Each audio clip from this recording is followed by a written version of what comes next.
दिल्ली शराब नीति मामला, जी हाँ, ये एक ऐसी पॉलिसी थी जिसने आम आदमी पार्टी और अरविंद केजरीवाल के करीबी माने जाने वाले दो दिग्गज नेताओं को जेल की सलाखों के पीछे पहुंचा दिया। जी हाँ, हम बात कर रहे हैं दिल्ली में राज्यसभा के सांसद संजय सिंह और दिल्ली के पूर्व डिप्टी सीएम रहे मनीष सिसोदिया की। दोनों नेता जेल की सलाखों के पीछे बंद हैं।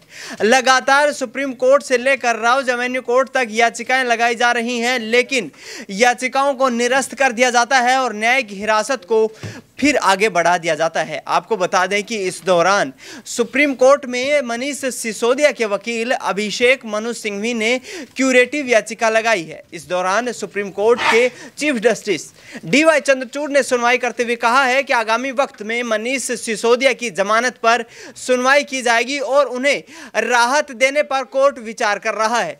यानी कि इस मामले में आगामी चुनाव से पहले मनीष सिसोदिया के लिए अच्छी खबर आ सकती है। करीब एक साल से बंद मनीष सिसोदिया लगातार कोशिश कर रहे हैं, क्योंकि उनकी पत्नी की जो है वो गंभीर समस्या से जूझ रही हैं। लगातार उनके वकील जो हैं वो राउज एवेन्यू कोर्ट में याचिकाएं लगा रहे हैं। स्वास्थ्य संबंधी कारणों से मनीष सिसोदिया को राहत देने की बात की जा रही है, लेकिन राहत नहीं मिल पा रही है। अब देखना यही होगा कि सुप्रीम कोर्ट इस पूरे मामले पर कितनी गहराई से इस सुनवाई को सुनता है, क्योंकि पिछले दिनों ईडी ने जब अपना पक्ष रखा तो सुप्रीम कोर्ट ने कड़ी फटकार लगाते हुए कहा था कि जब तक आरोपी के ऊपर आरोप साबित नहीं हो जाते, कोर्ट के पास यह अधिकार नहीं है कि उसको जेल में बंद रखा जाए।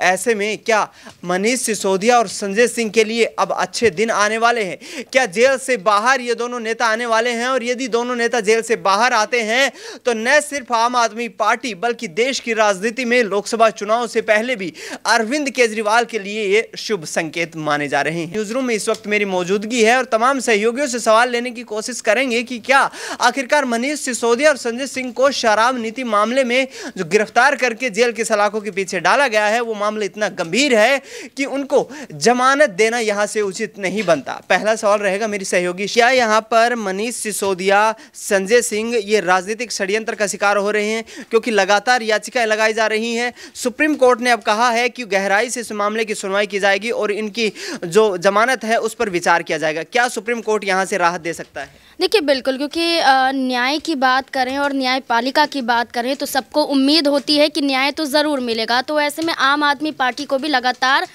सुप्रीम कोर्ट से उम्मीद है, दिल्ली राउज एवेन्यू कोर्ट से भी उम्मीद है, दिल्ली हाई कोर्ट से भी उम्मीद है, क्योंकि जिस तरीके से आपने मनीष सिसोदिया का जिक्र किया कि यहाँ पर अंतरिम जमानत की याचिका दाखिल करते हुए वो नज़र आए थे कि कम से कम हफ्ते में 2 बार तो उन्हें अपनी पत्नी से मुलाकात करने दिया जाए। तो जो छूट यहाँ पर मनीष सिसोदिया को दी गई है तो इसे एक बड़ी राहत के रूप में देख सकते हैं, क्योंकि अभी तक वो अपनी बीमार पत्नी से मात्र 3 बार ही मुलाकात करते हुए नजर आए थे।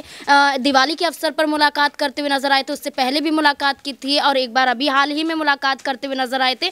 लेकिन उन्हें चाहिए कि उनके घर पर कोई और नहीं है बीमार पत्नी को देखने के लिए। तो अगर मनीष सिसोदिया ऐसे में तिहाड़ जेल से बाहर आते हुए नजर आ रहे हैं तो आप सोचिए कि संजय सिंह को भी यहाँ पर अंतरिम जमानत मिल सकती है और मिलनी भी चाहिए, क्योंकि कोर्ट खुद यहाँ पर यह कहते हुए नजर आया है कि अंतरिम जमानत देने से कोई भी यहाँ पर ऐतराज नहीं है। लेकिन ईडी अधिकारियों की बात करें तो वो बार बार यहाँ पर एक तरीके से दबाव डाल रहे हैं कि यहाँ पर इन्हें राहत मिलती हुई नजर ना आए। वो ये कहते हैं कि अगर संजय सिंह या मनीष सिसोदिया जेल से बाहर आए तो सबूतों के साथ छेड़छाड़ कर सकते हैं, और यही बात हमेशा से की जाती रही है कि इतने सालों से मनीष सिसोदिया ने सबूतों के साथ छेड़छाड़ नहीं की तो वो संजय सिंह बाहर आकर क्या छेड़छाड़ कर लेंगे, कौन से सबूत मिटा देंगे? आपने अभी तक कोर्ट में तो पेश नहीं किया। अगर इतने ही सबूत हैं तो आप कोर्ट में सबूत पेश करते, मामला वहीं निपट भी जाता। लेकिन अगली तारीख दे दी जाती है, सुनवाई पर सुनवाई होती है, लेकिन राहत की बात यहाँ पर नजर नहीं आती। लेकिन जिस तरीके नाज़मीन, यदि लोकसभा चुनाव दोनों नेता जेल के अंदर से लड़ते हैं तो क्या आम आदमी पार्टी के लिए कोई रिलीफ मिलता हुआ दिखाई देगा? देखिए, लोकसभा चुनाव की बात करें कि अंदर से लड़ते हैं तो सिर्फ बयानबाजी ही तो करते हुए नजर आएंगे, अपने बयान ही तो देंगे। एक तरीके से कोई बड़ी कामयाबी हासिल होती हुई नज़र तो नहीं आई। ये केजरीवाल की बात करें जो ये कहते हैं कि जेल से सरकार चलाने के लिए तैयार हैं, तो यहाँ पर ये बात भी तो आती है जब तक आप दोषी साबित नहीं हो जाते, जब तक आप पर सिर्फ आरोप लगते हैं, तब तक आप जितना मर्जी कहते रहिए जेल से सरकार चला लेंगे, जेल से सब कुछ कर लेंगे, लेकिन एक बार दोषी साबित हो गए ना तो चुनाव लड़ पाएंगे ना ही जेल से सरकार चला पाएंगे। तो ये बातें सिर्फ बातों में ही रहती हुई नजर आ रही हैं। अगर यहाँ पर कानूनी तरीके से देखा जाए तो काफ़ी मुश्किल नजर आता है। बिल्कुल यहाँ पर काफ़ी मुश्किल नज़र आता है, क्योंकि जेल के अंदर से चुनाव लड़ना पार्टी के लिए कोई भी फायदा नहीं हो सकता है। और ऐसे में आगामी वक्त में जो पूरी कार्यवाही चल रही है, इसमें मनीष सिसोदिया, संजय सिंह की कोशिशें यही हैं कि इन चुनाव के दौरान कहीं ना कहीं उनको राहत मिले और ऐसे में वो चुनाव